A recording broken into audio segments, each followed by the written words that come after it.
நாட்களுக்கு முன்பு கோவையில ஒரு நிகழ்ச்சியில சொல்றாரு, லண்டன் போயிட்டு வந்தார் இல்லீங்களா, சரி படிச்சுட்டு வந்திருக்கிறாரு, ஏதோ கொஞ்சம் தெளிவா இருப்பாருன்னு பார்த்தேன். இல்ல, பின்னாடி எல்லாமே கிழிஞ்சு தான் இருக்குது, அப்படியே தான் இருக்கிறாரு, முன்னாடி மட்டும் தான் நீட்டா இருக்கிறார். என்ன சொல்றாருன்னா, மோடி அவர்கள் சொல்றாராம் 48 லட்சம் கோடிக்கு ஒன்றிய பாஜக அரசு பட்ஜெட் போடுதான். அதுல அவர் சொல்றது பாருங்க, உட்கட்டமைப்பு ரொம்ப சிறப்பா இருக்கான், பெண்கள் முன்னேற்றம், கல்வி, சுகாதார கட்டமைப்பு எல்லாம் ரொம்ப சீரா இருக்கான். ஆனா நம்ம திராவிட மாடல் அரசு 3 லட்சம் கோடிக்கு பட்ஜெட் போடுதான், இது எதுவுமே சிறப்பா இல்ல அப்படின்னு சொல்றாரு. சரிப்பா, சொல்லினா என்ன பண்ணணும், நீ படிச்ச ஒரு ஐபிஎஸ், அண்ணாமலை அவர்கள் ஒரு ஐபிஎஸ் கேட்டகரியில இருக்க ஒரு ஆள், அதிகாரியா இருந்த ஒரு ஆள், படிச்ச ஒரு விவரத்தை சொல்லும் போது புள்ளி விவரங்களோட சொல்லணும் இல்லையா? அதாவது இந்தியால இத்தனை மாநிலங்கள் இருக்கு, குஜராத் நாங்க எங்க மாடலை ஃபாலோ பண்றோம், அதை பின்பற்றோம், அது இவ்வளவு தூரத்துல இருக்கு, நீங்க திராவிட மாடல் அரசு தமிழ்நாடு இந்த நிலையில இருக்கு, கீழ் நிலையில இருக்கு, நாங்க பீகார்ல இதை ஃபாலோ பண்றோம், நாங்க மேல இருக்கிறோம், தமிழ்நாடு நீங்க இதை ஃபாலோ பண்றீங்க, கீழே இருக்கிறீங்க, உத்தரப்பிரதேசத்துல நாங்க கல்வியில மேல இருக்கிறோம் இப்படின்னு தரவுகள் தரணுமா இல்லையா? இந்த தரவுகள்லாம் எதுவும் தரமாட்டாரு. ஏன்னா கிடையாது. அவருக்கு பேர் என்ன தெரியுங்களா? தற்குறின்னு சொல்லுவோம். என்ன பேரு? தற்குறி. ஏன்னா எந்தவித தரவுகளும் இல்லாமல் இந்த மாதிரி ஒரு பொத்தாம் பொதுவா தவறான குற்றச்சாட்டு வச்சா அவர் பேர் தற்குறி. வர வர அரசியல்ல தற்குறிகளோட எண்ணிக்கை அதிகமாயிட்டே போகுது. இவர் ஒரு தற்குறியா? இரண்டாவது தற்குறி. அண்ணா பேர்ல கட்சியை வச்சுக்கிட்டு கொல்லைப்புறம் வழியாக ஆட்சிக்கு வந்து யார் அதிகாரம் பண்ணானே தெரியாது, அந்த மாதிரி ஒரு ஆட்சியை நடத்தின எடப்பாடி பழனிசாமி அவர்கள் இரண்டாவது தற்குறி. மூணாவது தற்குறிகள் புது புது நடிகர்கள். இவங்களை எந்த கேட்டகரியில எந்த வகையாரால சேர்க்கறதுனே தெரியல, அந்த மாதிரி ஒரு தற்குறி. அவருக்கும் சொல்றேன் இருங்க. இப்ப அண்ணாமலை சொல்றாரு, இதெல்லாம் சொல்லிட்டாரு. இப்போ நானும் பொத்தாம் பொதுவா அவரை திட்டிட்டு, ஒன்றிய அரசு திட்டிட்டு போயிட்டேன்னா இந்த தற்குறிகள்ல நாலாவது தற்குறியா நானும் சேர்ந்துருவனா இல்லையா? அப்ப நான் என்ன பண்ணணும்? புள்ளி விவரத்தோட சொல்லணும். சரிங்களா இல்லையாமா? தமிழ்நாடு கல்வியில எங்க இருக்கு, உணவுல எங்க இருக்கு, சுகாதார கட்டமைப்புல எங்க இருக்குன்னு தரவுகளோட சொன்னாதானே என்ன மதிப்பீங்க. இல்லைன்னா நான் திமுக காரனா இல்ல, அண்ணனே என்ன தொட்டி விட்டுருவாரு, டெய்லி திமுக காரனில இறங்கி ஓடுறான்னு. ஏன்னா திமுக காரனா தரவுகளோட பேசணும், கொள்கை இருக்கணும், பேச்சுல கொள்கை இருக்கணும், தரவுகள் இருக்கணும். இதுதான் திமுக காரன். சொல்றேன் கேளுங்க. உட்கட்டமைப்புன்னு எடுத்துக்கிட்டா உணவு, தங்கும் இடம், இந்த மாதிரி சாலை போக்குவரத்து, குடிநீர், இதெல்லாம் பேசிக்கா நம்ம உணவு தேவை, மக்களாகிய நமக்கு உணவு தேவை. இந்த உணவுல பாத்தீங்கன்னா இந்தியா 127 நாடுகள் இருக்கிற அந்த லிஸ்ட்ல எத்தனாவது இடத்துல இருக்கு தெரியுங்களா? பட்டினி குறியீடுல 105வது இடத்துல இருக்கு. சரி, அதுக்கு அடுத்தது வாங்க. 3 வேளை உணவு உண்ணவர்களுடைய சதவிகிதம் இந்தியா முழுக்க ஒரு சர்வே எடுப்பாங்க. அந்த சர்வே படி பாத்தீங்கன்னா குஜராத் உயர்ந்த மாடல் சொல்றாரு இல்லீங்களா அண்ணாமலை, 25 ஆண்டு காலமாக பாஜக அரசு தான் அங்க ஆளுது, உயர்ந்த மாடல் சொல்றாங்க இல்லீங்களா? அந்த குஜராத்ல 3 வேளை உணவு சாப்பிடுறவங்க எண்ணிக்கை எவ்வளவு தெரியுங்களா? 52% தான். அதாவது 100 பேர் இருக்கிறாங்கன்னா அதுல 52 பேர் தான் 3 வேளை சாப்பிடுறாங்க. மீதி 48 பேர் 3 வேளை சாப்பிடுறது இல்ல, ஒரு வேளையோ 2 வேளையோ தான் சாப்பிடுறாங்க. இதுக்கு அடுத்தது மகாராஷ்டிரா. அங்கேயும் தொடர்ச்சியா நம்ம பிஜேபி தான் ஆண்டுட்டு வருது. இத்தனைக்கும் அது பினான்ஸ் கேபிட்டல் ஆஃப் இந்தியான்னு சொல்லுவாங்க. இந்திய பொருளாதாரத்தின் தலைநகரம். நம்ம இந்தியால எங்க வணிக வர்த்தகம் நடந்தாலும் அதுதான் தலைநகரம், அங்கதான் எல்லாமே போய் சேரும். பொருளாதாரம் அத்தனையும். இப்படி பொருளாதாரத்துல முன்னணியில இருக்கிற மகாராஷ்டிரால எவ்வளவு சதவீதத்துல இருக்கிறோம் தெரியுங்களா? 54% பேர் தான் 3 வேளை உணவு சாப்பிடுறாங்க. எதனால? இவ்வளவு பொருளாதாரத்துல முன்னணியில இருந்தாலும் எதனால அந்த இடத்துல அப்படி இருக்காங்கன்னா, கொள்கை சரியில்லை, நிர்வாக கட்டமைப்பு, நிர்வாக திறன். ஒரு திறமையான தலைவர் நமது முத்தமிழர் டாக்டர் கலைஞரை போலவோ, திராவிட மாடல் நாயகர் அண்ணன் ஸ்டாலின் அவர்களை போலவோ ஒரு திறமையான நிதி மேலாண்மையை செய்யக்கூடிய தலைவர்கள் இல்லாத காரணத்தினாலதான் பணம் இருந்தா பணத்தை சாப்பிட முடியுமா? முடியாது. அது மக்கள் கிட்ட உணவா போகணும், அதை எடுத்துட்டு போய் கொடுக்க வேண்டியது ஒரு அரசாங்கத்துடைய பொறுப்பு. முதல் பேசிக்கா அதுதான். ஆனா நம்மளுடைய சதவிகிதம் எவ்வளவு தெரியுங்களா? 3 வேளை உணவு சாப்பிடுற எண்ணிக்கையில தமிழ்நாட்டுடைய சதவிகிதம் 99% இருக்கிறோம். 99 பேர்ல 100 பேருமே சாப்பிடுற 3 வேளை உணவு. யாருன்னா சாப்பிடாம இருக்கீங்களா? நான் போய் சொல்றேன்னா, யாருன்னா 3 வேளை சாப்பாடு இல்லாம நம்ம அப்படி இருக்கிறோமா? கிடையாது. அந்த அளவுக்கு நம்மளை இவ்வளவு தூரம் எடுத்துட்டு விட்டது இந்த திராவிட மாடல் அரசு. நம்மளுடைய 60 ஆண்டு கால ஆட்சியில டாக்டர் முத்தமிழர் கலைஞர் அவர்கள் இவ்வளவு தொலைவு நம்மள இது இன்னைக்கு நேற்று நடந்ததுன்னு நினைச்சுக்கிட்டீங்களா? ஒரு 5 வருஷத்துக்கு முன்னாடி, 3 வருஷத்துக்கு முன்னாடி கிடையாது. 60கள்ல நம்ம அவங்கள விட கீழே இருந்தோம். 75% உணவு 3 வேளை உணவு சாப்பிடாதவங்களுடைய எண்ணிக்கையில இன்னைக்கு எங்க இருக்கிறோம்? ஒரு 0% ஆயிட்டோம். எதனால? தலைவர் கலைஞர் அவர்கள் அன்றே சிந்தித்து 1974 தமிழ்நாடு வாணிப கழகம் என்பதை கொண்டு வந்து அரிசி கொடுத்தாரு. சரிங்களா? இது மாதிரி ஒரு கட்டமைப்பா உயர்த்தி எடுத்துட்டு வந்துதான் இன்னைக்கு நம்மள இந்த நிலைமையில நிக்க வச்சிருக்காங்க. இது கூட ஒன்றிய அரசு என்ன தெரியுமா சொல்லுவாங்க? உங்களுக்கு தேவையான அரிசி, கோதுமை நாங்க தான் தரோம்னு சொல்லுவாங்க. பொத்தம் பொதுவா பேசிட்டு போயிடுவாங்க. அப்படிலாம் கிடையாது. 2.25 கோடி ரேஷன் கார்டு இருக்கு நம்ம தமிழ்நாட்டுல.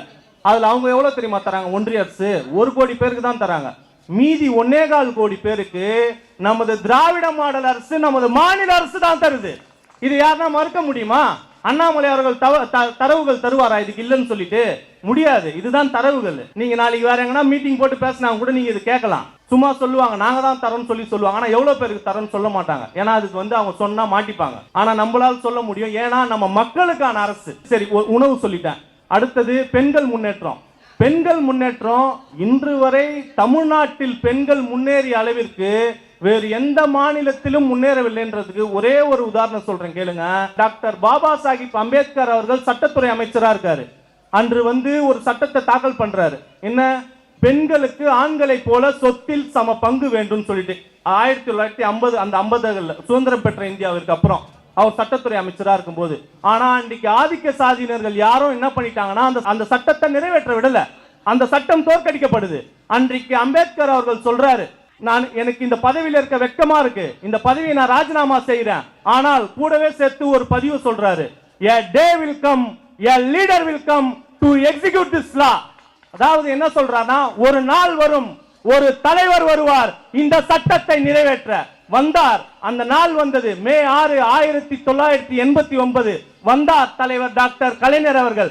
சட்டத்தை நிறைவேற்றினார். ஆண்களை போல பெண்களுக்கும் சொத்தில் சம பங்கு உண்டு என்று. இந்த மாதிரி தலைவர் வேற எங்கன்னா பார்க்க முடியுமா? அதுக்கப்புறம் 15 ஆண்டுகள் கழித்து தான் இந்தியா முழுமைக்குமான சட்டமாகுது. அது இது மாதிரி ஒரு சட்டத்தை அன்றே சிந்திக்கக்கூடிய தலைவர். அவருடைய மதிநுட்பம் எவ்வளவுன்னு சொல்றேன் கேளுங்க. அடுத்த சட்டம் சொல்றேன் கேளுங்க. மூவலூர் ராமாமிர்தம் அம்மையார் பேர்ல 1989 இன்னொரு சட்டம் எடுத்துட்டு வர்றார், திருமண உதவி சட்டம். இதுன்னா பெண்களுக்கு திருமணத்துக்கு பணம் இல்லை, அதுக்காக கொடுக்கறதுன்னு நீங்க நினைச்சுக்கிட்டீங்கன்னா அதுக்கும் பதில் சொல்றேன் கேளுங்க. அதுல ஒரு கிளாஸை சேர்க்கிறாரு, ஒரு வகுப்பை சேர்க்கிறாரு. என்ன வகுப்புன்னு கேட்டீங்கன்னா, 8ஆம் வகுப்பு படித்து 18 வயது நிரம்பியுள்ள பெண்களுக்கு திருமணத்தின் போது ரூபாய் 5000 வழங்கப்படும் ஒரு சட்டம். அது எடுத்துட்டு வர்றாரு. ஏன் 8வது? அப்போ அமைச்சரா இருக்கிற சுப்பலட்சுமி அவர்கள் போய் கேட்கறாங்க, அண்ணா இது மாதிரி எடுத்துட்டு வந்துட்டீங்களேண்ணா, நம்ம பெண்கள்லாம் 5வது வரைக்கும் தானே படிச்சிருக்காங்க, என்னன்னா அவங்களை 8வது படிக்க வைக்கிறதாமா இந்த சட்டத்தை எடுத்துட்டு வரேன். இதை சொன்னா 18 வயசுக்கு கீழே யாரும் கல்யாணம் பண்ண மாட்டாங்க. நம்ம தமிழ்நாடு மக்கள் புத்திசாலியான மக்கள். வடநாட்டில் பண்ணுவாங்க 12 வயசு 13 வயசுல கூட. 18 வயசு சரி, பொண்ணு வீட்டில் தானே இருக்கு, நம்ம பொண்ணு அந்த 8ஆம் கிளாஸ் வரைக்கும் படிச்சதுன்னா திருமணத்துக்கு ஒரு நிதி உதவி கிடைக்குமேன்னு பெண்கள் பெற்றோர்கள் படிக்க வைப்பாங்க. அந்த 2 வருஷத்துல எத்தனை பேருக்கு தெரியுங்க கொடுத்தாரு? 89, 90, 90 அந்த 2.5 வருஷம் ஆட்சியில 34,000 பேர் பெண்களுக்கு இந்த நிதி உதவி தந்தாரு. பிறகு அதிமுக ஆட்சி வருது. இந்த திட்டத்துடைய நோக்கமே தெரியல. ஜெயலலிதா அம்மையார் அவர்களுக்கு இந்த திட்டத்துடைய நோக்கமே தெரியல. என்ன பண்ணிட்டாங்க? வயசை 21 ஆகிட்டாங்க. 18 வயசு வரைக்கும் பெண்கள் வீட்டில் வச்சிருக்கிறதே பெரிய கஷ்டம். 21 வயசு ஆக்கினா 91 யாருன்னா இருப்பானா? இருக்க மாட்டாங்க.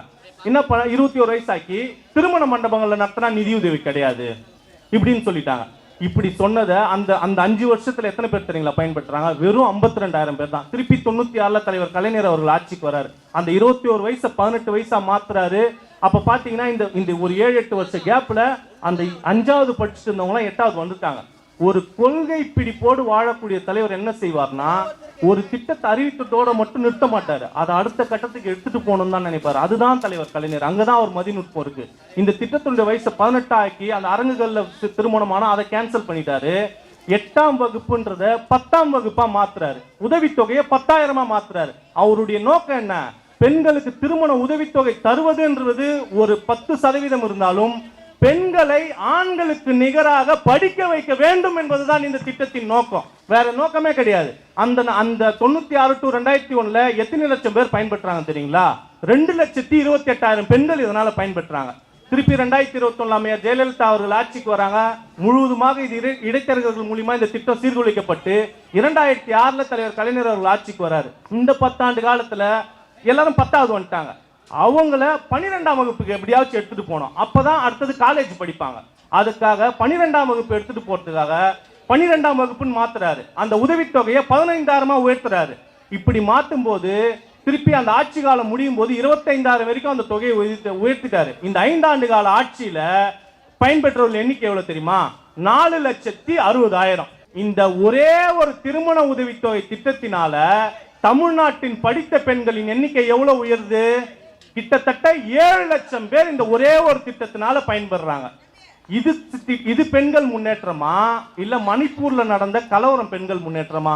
வயல்ல வேலை செஞ்சுட்டு மணிப்பூர்ல நடந்த ஒரு 20 நாட்களுக்கு முன்னாடி நடந்த ஒரு சம்பவம். வயல்ல வேலை செஞ்சுட்டு மூணு குழந்தைகளுக்கு தாயான ஒரு பெண்மணிய கடத்தி கொண்டு போய் ஆதிக்க சாதியினர் கற்பழிச்சு முழுவதுமா எரிக்கிறாங்க அந்த பெண்ணை. இதுதான் பெண்கள் முன்னேற்றமா? அங்க பாஜக ஆட்சி தான் நடக்குது. இவங்க பெண்கள் முன்னேற்றத்தை பத்தி பேசுறாங்க. கல்வியில நம்மளை விட சிறந்த மாநிலம் எதுவும் கிடையாது. மருத்துவத்துறையில இன்னும் மேல. இது வரைக்கும் மருத்துவத்துறையில் நம்ம சிறப்பான மருத்துவத்துறை தமிழ்நாடு மருத்துவத்துறைன்னு ஒன்றிய அரசு வழங்கி இருக்க விருதுகளுடைய மதிப்பு எவ்வளவு எத்தனை தெரியுங்களா? 614. இதுல 2021 முதல் 23 வரை நாம பெற்ற விருது எவ்வளவு தெரியுங்களா? 545. மீதி 70 தான் மீதி இருக்கவங்க வாங்கி இருக்கிறாங்க. இது மாதிரி ஒரு திட்டத்தினாலையும் நம்மளுடைய நிலையை அடுத்த கட்டத்திற்கு கொண்டு செல்வதுதான் நமது திராவிட மாடல் அரசு. புது நடிகர்களை வைத்தும் போலி தமிழ் தேசியவாதிகளை வைத்தும் திமுகவை அழித்து விடலாம் ஒழித்து விடலாம் என்று எண்ணுகிற பாசிச பாஜகவே, உன் கொட்டத்தை அடக்க எங்கள் அண்ணன் உதயநிதி ஸ்டாலின் இருக்கிறார். அவரின் பின்னால் பல லட்சக்கணக்கான கொள்கை வீரர்களும் வீராங்கனைகளும் இருக்கிறார்கள். நீங்கள் தமிழ்நாட்டை சீர்குலைத்து விடலாம் என்று எண்ணுகிற உங்கள் எண்ணம் ஒரு நாளும் நிறைவேறாது. எங்கள் இறுதி மூச்சு உள்ளவரை அண்ணன் உதயநிதி ஸ்டாலின் அவர்களின் துணை நிற்போம் என்று கூறி விடைபெறுகிறேன். நன்றி, வணக்கம்.